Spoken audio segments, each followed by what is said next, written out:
Don, I hear from a friend that Harry Reid actually beats his wife. I'm Dan Perkins. What do you want me to do about it, Dan? I'm Don Mazzella. It's time for Two Guys from Verona. Each week, you'll hear from Dan Perkins, a financial expert, a best-selling author, and along with Don, a regular columnist for theconstitution.com. And Don Mazzella, a veteran journalist, author, and radio host, talking about things that concern you politically, financially, and socially. Dan and Don will give listeners an insight of what could be happening in the weeks ahead. Each week, they talk about things that are important to you. Well, Well, what do you want me to do, Dan? is it true? Are you going to ask me, is it true? I don't know. Is it true? Well, that's the whole point of the exercise is that when it's a democratic strategy is what I want our audience to understand. When Mitt Romney was running for president, Harry Reid said on the floor of the Senate that he had been told by a friend that Mitt Romney had never paid any income taxes. And when reporters questioned him, Mr. Reid, as to its validity, he said, well, why don't you go talk to Mitt Romney, see what he says. So last weekend, after the Comey release on Friday, we have Harry Reid and his infamous friend again. Harry Reid is saying, I have a friend who told me that James Comey may have violated the Hatch Act in releasing sending that letter to the Congress. And when questioned about the validity of his statement, he said, well, you got to go talk to Mr. Comey about that. I'm not the lawyer. So the reason why I said I've been told by a friend that Harry Reid beats his wife is this is a strategy that the Democrats are using against Comey. They used it against Romney. They have not been successful with it, Mr. Trump. And then we had the mouth from the South, James Carville, saying this past weekend that the GOP, the FBI, and the KGB are all cooperating against Mrs. Clinton. So that again, and then Hillary said when they were, she had an impromptu news conference on Sunday, I believe it was. Mrs. Clinton was asked, well, what do the experts say about what Mr. Comey has done? Notice the operative word experts, because she immediately said over 100 former FBI officials have all said that what Mr. Comey has done was illegal and inappropriate.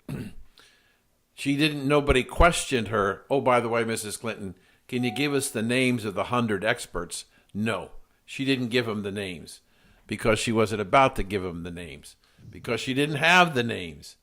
And so it's really a situation where we have this tactic of continuing to lie, and as a result, the accuser, in this case, our example, Harry Reid, doesn't have to be truthful. He just has to plant a story that says, well, I think I've been told by a friend of mine that Mr. Comey may have violated the Hatch Act. He didn't say he did. He said he may have. Don? Well, as usual, several points. But first one is Mrs. Clinton never holds an impromptu press conference. It might look that way, but it's not. It's always carefully planned. But I heard a wonderful line today from the Wall Street Journal, one of the columnists.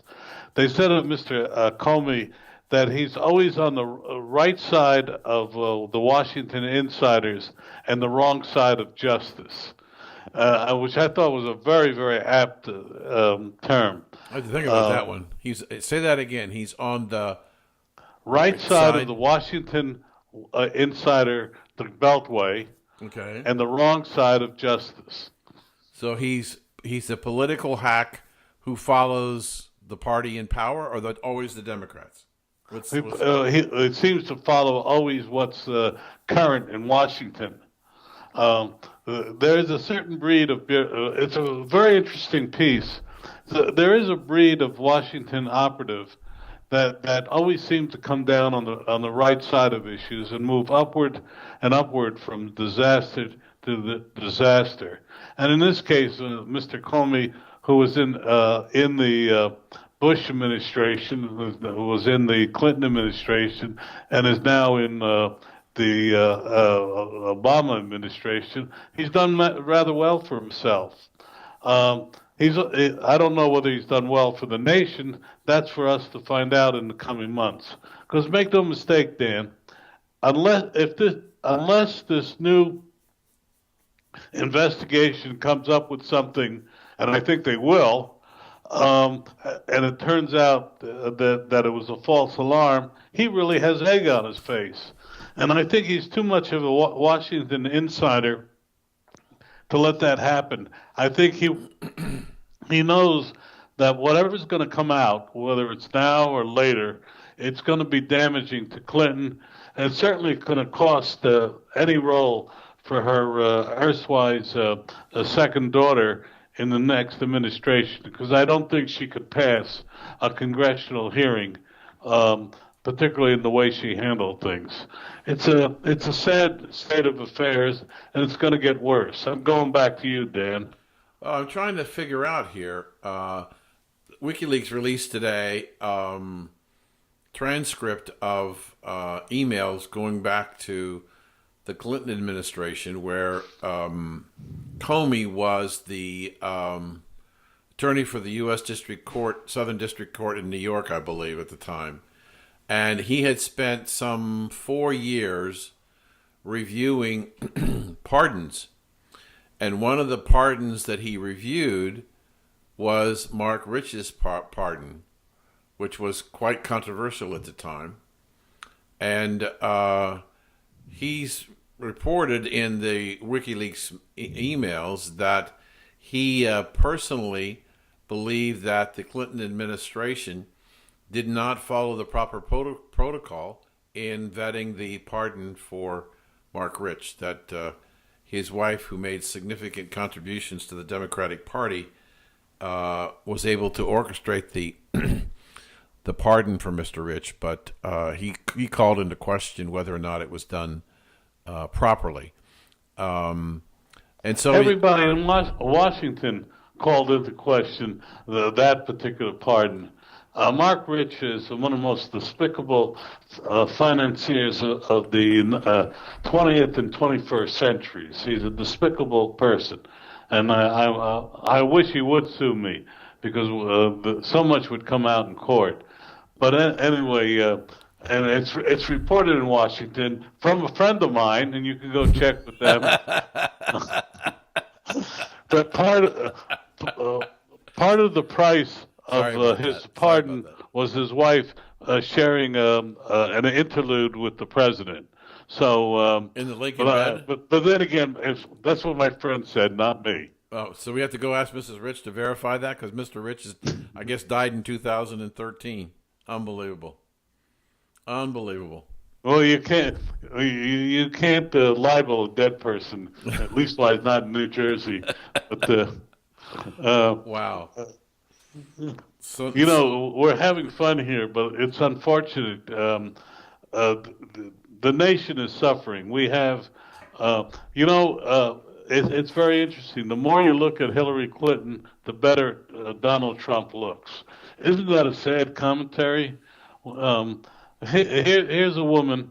The New York Times says that while they may be losing momentum, they still expect to win the election. Here's a woman going for the number one prize in the land, and everybody, I don't think the Republican or Democrat would not say to you that she's a crook.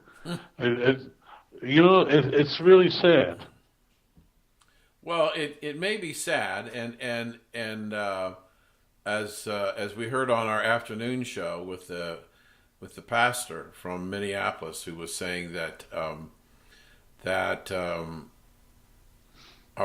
these the two best we could come up with? And the answer to the question is we have a process. We may not like the process, but until we change the process, it is the process we have. And the fact that the Clinton family for 25, 30 years have been manipulating the process to their advantage every time they possibly can, then until it's deemed to be illegal, which it could very well be soon, they're going to continue to do it. And on top of that, it isn't just Hillary that's lying. You've got the president lying. You've got Donna Brazile, who was the head of the Democratic National Committee, caught lying. On and on and on, people lying. You had the former Attorney General before Lynch, who was clearly following the president's agenda rather than following the law. We have this. I'm not even sure corruption is the right word anymore, Don. Rot is what I call it. What was it you say? Rot. Rot. Okay, well. No, I'm really angry, Dan. I'm casting aside some of my journalistic restraints because the more you look into this, when you look at the WikiLeaks, when you look at what went down over this weekend with the Democrats and what they were saying, when you saw people bending over backwards to twist what was happening, you had Bernstein saying on CNN, "Well, it's not very bad. It's not as bad." I mean, what I saw this weekend in the media and from the Democratic Party and from my own media partners, I was really disgusted. In fact, I finally just Sunday night just turned it all off. Well, I'll make one quick comment, then we got to take a break. I saw a report this morning of all of the major stories that were done over the weekend at the four major networks: ABC, CBS, NBC, and CNN. They were 3-1 against Comey. With that, we need to take a break. I'm Dan Perkins. Don Mazzella. We're the two guys from Verona, and we'll be right back after these messages. Welcome back. You're listening to Two Guys from Verona. Once again, here's your hosts, Dan Perkins and Don Mazzella.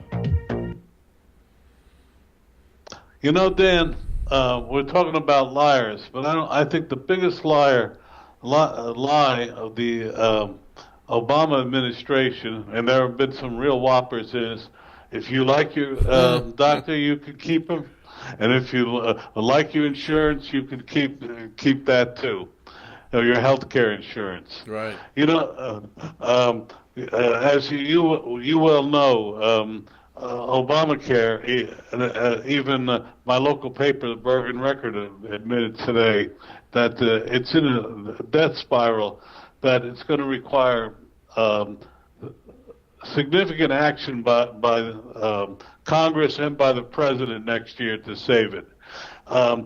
There's a fascinating article, one of the best I've seen on today's Wall Street Journal, on the problems in Arizona, which really talk about the problems throughout the country. And what I'm happy about is that the healthcare insurance companies, all of whom thought they would have a bonanza in this and threw their weight behind it, are suddenly realizing they're losing billions of dollars. They're estimated that this year alone they will lose $3 billion in lost profits, loss by the time everything's finished. It was a mishmash to begin with, and to use the other famous line from Nancy Pelosi, the Wicked Witch of the West, as someone called her today. Mm-hmm. She said, let's pass the legislation so we can find out what's in it. And when they did, they suddenly looked around.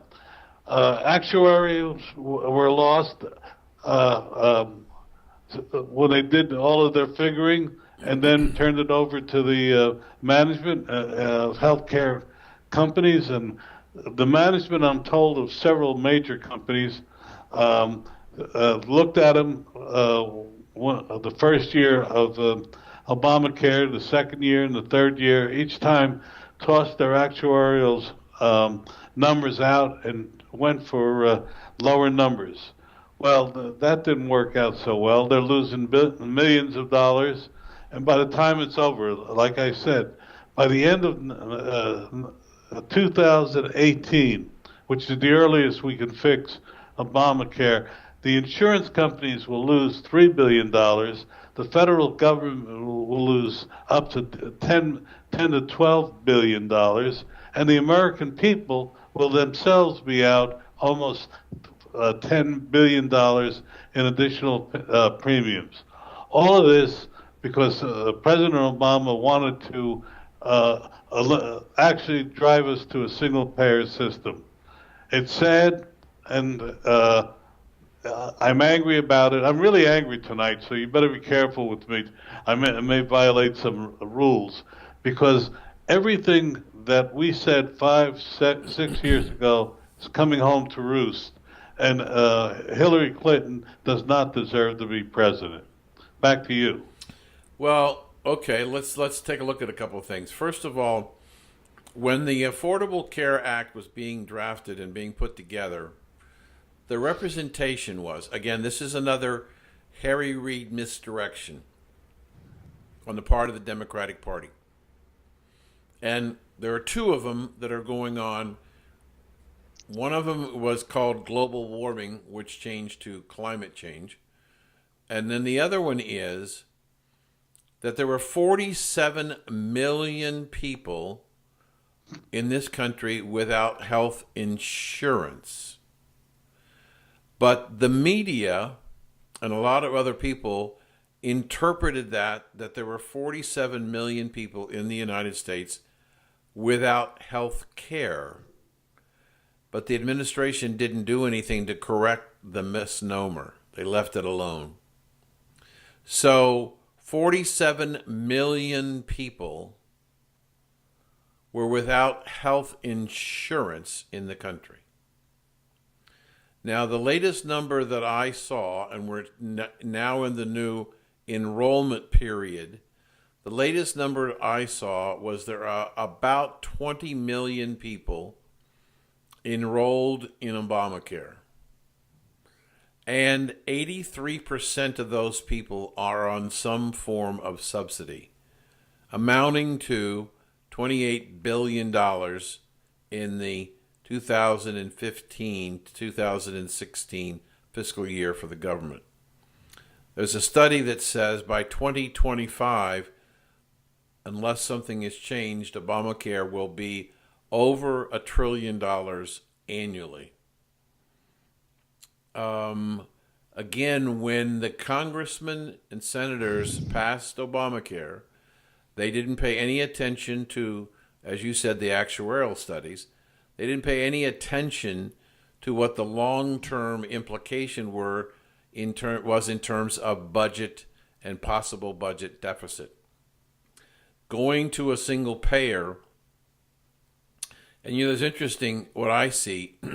I see people who say the administration wasn't smart enough to do this, to plan to take us all to single payer. I don't agree with that thought at all. I think it was there all the time from the very beginning. As it relates to coverage, I believe, and you can correct me if I'm wrong, in Arizona they're talking about 116% increase in premium in Obamacare. 116%. And with increasing deductibles and increasing premiums, it almost becomes impossible for an individual on the normal basis of health care to ever get into the insurance. So we provided coverage, we provided insurance, but the deductibles were so high that the customers were self-insuring because they were paying so much of the expense themselves. I don't know, and we've got about 30 seconds here, I don't know if it's fixable. I know that you believe that they're going to have to fix it because they won't get rid of it because of the catastrophic illness and pre-existing conditions provisions. I don't know, but I'm curious about what Mr. Trump is going to do. I know he's talked about health savings accounts and he's talked about protecting people, but this is going to turn into an enormous budget busting entitlement program. And with that, I'm Dan Perkins. Don Mazzella. We're the two guys from Verona. Go to our website, twoguysfromverona.com. Give us a question. We'll be right back after these messages from our sponsors. You're listening to Two Guys from Verona. Welcome back. You're listening to Two Guys from Verona. Once again, here's your hosts, Dan Perkins and Don Mazzella. Well, Don, as we said in the opening, you and I both are now writing for Constitution.com, among other blogs that we write for. And I just had a piece that was published on Halloween, kind of fitting. And I raised the question as to whether or not some of the email leaks from WikiLeaks actually are going to take away Obama's legacy. Specifically, the president told us that the first time he had heard about Mrs. Clinton's private server was on the news, just like everybody else did. And in the article, there's a link to the YouTube video where it shows Mr. Obama talking to Steve Croft of 60 Minutes, where Mr. Obama says, I learned about it just like you did in the news. Now, the problem is that the WikiLeaks emails show a different story. They show that Cheryl Mills, senior staffer to Hillary Clinton, sends a message to Podesta saying, we've got a serious problem. Because the president is saying he didn't know about Mrs. Clinton's server, private server, but we know that he is in the possession of emails that do not say state.gov. And he's been communicating back and forth with Mrs. Clinton on her private server. We have to fix this. So that was on or about the 6th of March, 2015. Now, the president, through an administrative order, suspended the Freedom of Information Act, which then prohibits, the suspension prohibits people from being able to sue to get a hold of communications information from within the White House. The strategy there was, by suspending the Freedom of Information Act, the emails that the president had, because he's required under the Federal Records Act to keep all of those emails, would have been subject to subpoena if the president had used an executive order to suspend the Freedom of Information Act. But because he didn't use an executive order, they really can't sue to try and get the information because it was an administrative issue that he chose. So here we have the President of the United States saying, as you said earlier, lying again. But now we have a situation where Mrs. Clinton testified before Congress that she never sent or received any confidential information or any information marked confidential on her private server. Now, there are people smarter than me who tell me that communications from the President of the United States to a cabinet officer is confidential information. That the emails that were exchanged between Mrs. Clinton and the President were not about her yoga classes or Chelsea's wedding, but in fact, issues of national security. So now we have a problem where Clinton may have been caught perjuring herself by lying to Congress. The president is lying about records, and he's used the administrative order to cover up what would be, in some cases, considered to be a felony. And a felony under the Constitution, the commission of a felony is right for impeachment for the president of the United States. Don? You know, Dan, you've brought this up before, and I've been talking to some of my remaining friends in Washington. But first off, do you remember what President Obama said when he first came into office? This was going to be the most transparent administration ever. Right. That lasted about 2 months. Um, Everything you say is absolutely true. Um, it's a sad fact. We have an administration.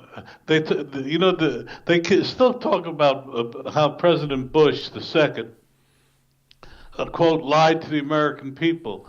The media talks about it. Yet this president and the people around him have lied so consistently over the past 8 years that I think the Americans have become immune to it. It was interesting. I was talking to someone who I had never thought would vote for Donald Trump today in the morning, and what she said to me was, "He lies. He lies." And then she said, "She lies." Right. Okay, so anyway, we have 1 week to go before the election. We're going to see a lot more. In fact, what I think the problem is right now is we're bombarding the American people with all of these facts, and we may in fact just give them so much fatigue that they won't go to the polls. I heard someone today say, and he's a fairly knowledgeable, that we may have the lowest turnout in New Jersey that we've had for a presidential election in almost 20 years. And that does not bode well for Mrs. Clinton. And back to you, Dan. Yeah, speaking about that, there was a report today that the Florida early voting, that the black voters in Florida on early voting were less than the 2012 presidential campaign voting. In addition, where the favorable rating numbers between Romney and Obama, where Romney was about 12% and Obama was about 78%. In the case of the current situation, the favorability ratings between the two are almost dead even. So we've got a lower early Hispanic and lower black turnout. You may be right that there may be a lower turnout. I suspect, however, that you may have a situation where we may have a lower Democratic turnout, but we may have a higher Republican, because I believe that the Republican, at least a significant portion of the Republican Party, is more engaged in this election than perhaps Democrats in the Democratic Party. I agree with you. I think what they said earlier, Republicans are coming home because they realize how important this particular race is. And while they may have to hold their nose, I think they will, in the end, vote for Donald Trump and the entire Republican ticket. Dan, I'm going to go out on a limb. You've said sometimes you think it's going to be an overwhelming Trump victory. I won't go that far, but I think it's going to be a lot closer than people think. And in fact, I heard someone today say he always disregarded the favorable numbers and thought that Donald Trump was doing a lot better than the polls indicated. And I think that may be the case. So how close do you think it's going to be? I don't know. I think the winner, whichever one it is 302 electoral votes. 302. Okay. I don't know whether it's going to be Hillary or Trump. I'm going to, before election night, well, I guess this is it. I wish I could get closer to it. If I had to make a choice, and I will right here, I'll tell you it's Trump by 2 points. 52-48. Yes. Well, it won't be. He'll be a minority because of the others. It'll probably be 49-47. So what is that? We need to take a break, but I want to come back and talk about that very issue. So this is Dan Perkins, Don Mazzella. and we're the two guys from Verona. And remember, if it's important to you, it's important to us. We'll be right back after these messages. You're listening to Two Guys from Verona. In this final segment, Don and Dan offer their predictions on what is going to happen in our world. Well, I guess the biggest prediction we can make is what's going to happen next Tuesday. But I want to ask you a question before you make your other prediction, if you're going to make another prediction. And if you're saying it's going to be 2 points, is that what you said in the previous? Yeah. It'll be 2 points. So it would be what, 49-51? No. He'll get a plurality. I'm taking a chance, Dan, but what the heck? I think it'll be 49 or 48% Trump, and then 2% less for Hillary Clinton. I think there's an old expression: they're playing with themselves. I think the media and the Hillary people, they just admitted on the Times that they're losing some battleground states. Ohio, they look as if they're going to lose Florida. Trump can squeak through, but I think that the strength of Trump, which is really the strength of the dissatisfaction of the American people with the way things are going, is going to be shown in this election. And I think even though Hillary Clinton has thrown, if you think about it, more negative stuff at her opponent, and he's still standing after all of this. And she, in effect, just got a double whammy. And I don't think it's over. I think something else will come out this week. I agree. As well. I think it's going to be an election won or lost by 2 percentage points. And I think it'll be 302 electoral votes, one way or the other. Well, I got 2 questions I want to ask you. First of all, let's deal with the 2 major independent candidates, the Green Party and the Libertarian Party. Between the 2 of them, they're in the polls. They have about 7%. Do you think they're going to get their 7%? No. In the end, they usually lose 2 or 3 points. So let's say they'll get 5%. So now we have 95% of the vote left. So that's what? 48, 46. Okay. So that's where you get your 48, 46. Okay. Yeah. Is there anything that could come out?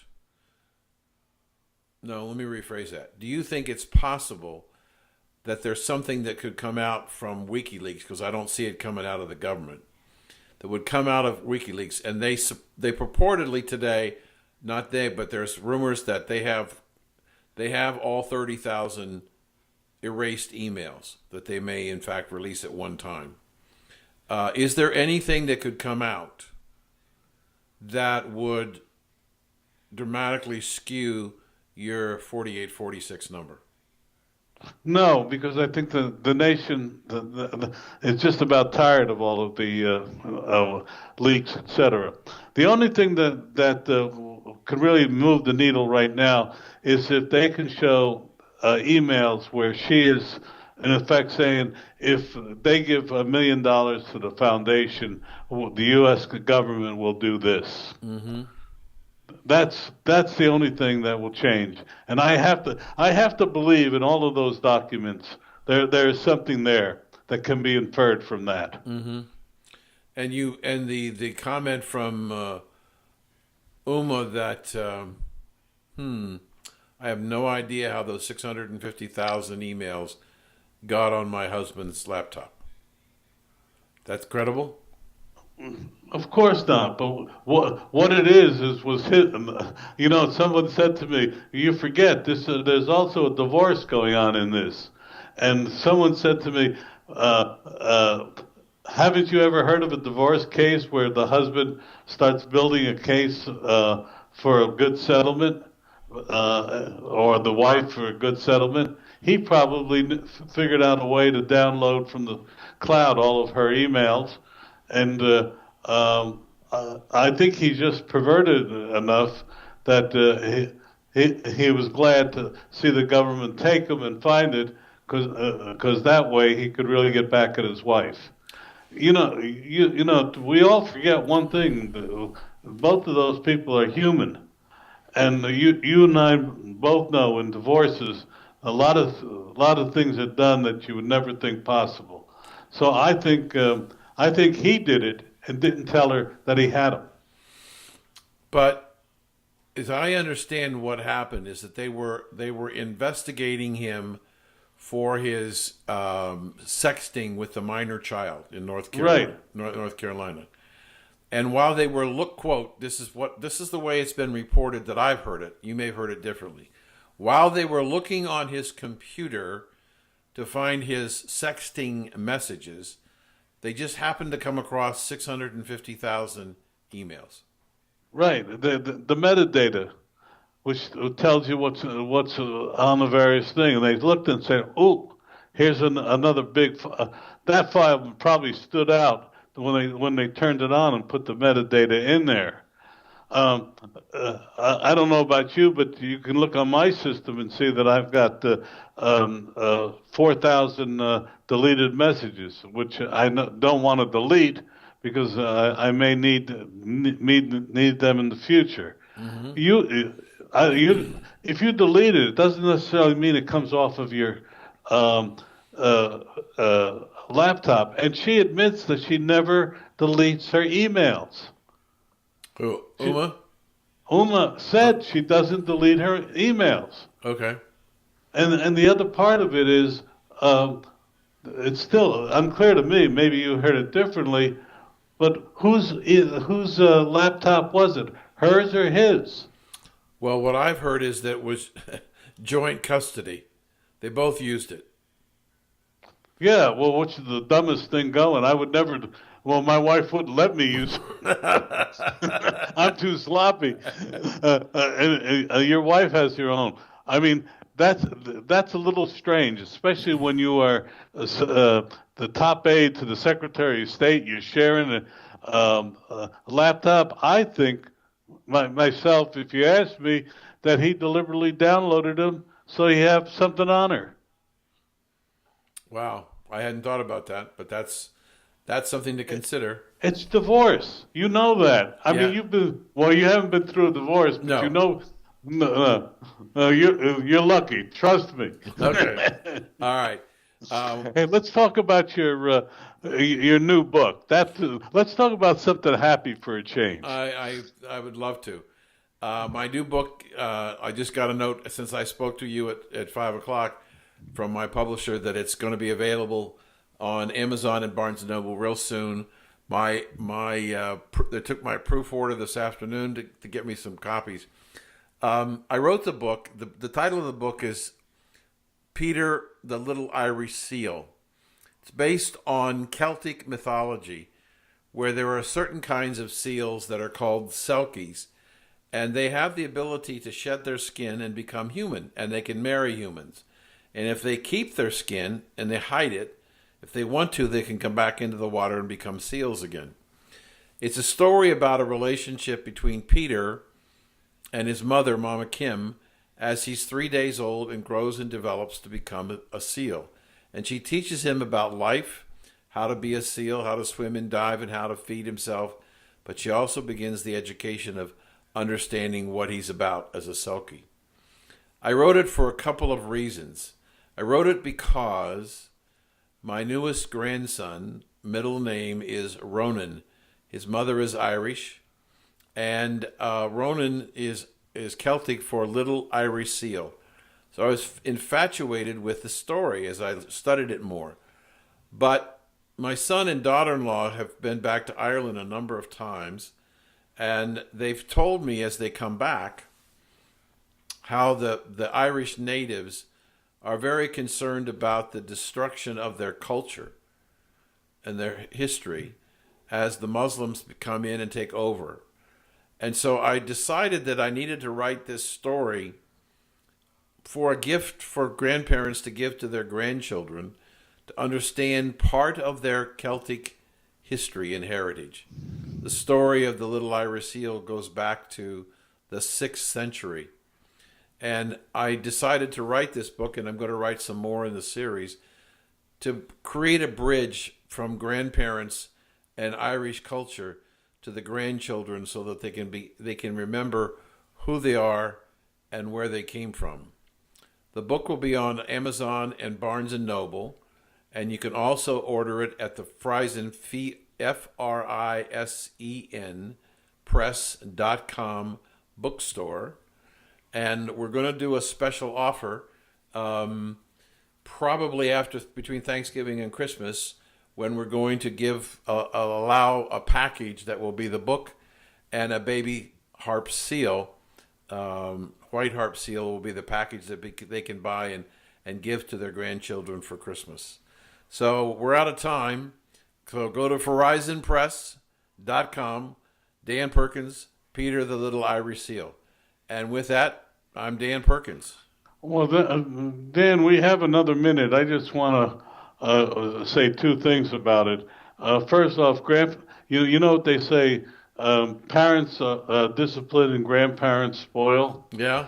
And in your case, that well may be the case, and it's a great opportunity to keep Irish culture. My middle name, is Patrick, and my goddaughter is pure Irish, so I know how they feel about the Irish country. I just want to say good luck with the book, and I'm going to order a copy tomorrow. Super. Thank you. Thank you. Anyway, this is Dan Perkins. And Don Mazzella. And we'll be on next Tuesday night, right in the middle of the elections, from 8 to 9 Eastern Time. And we'll look forward to listening to you or hearing you then. So for now, good night and thank you.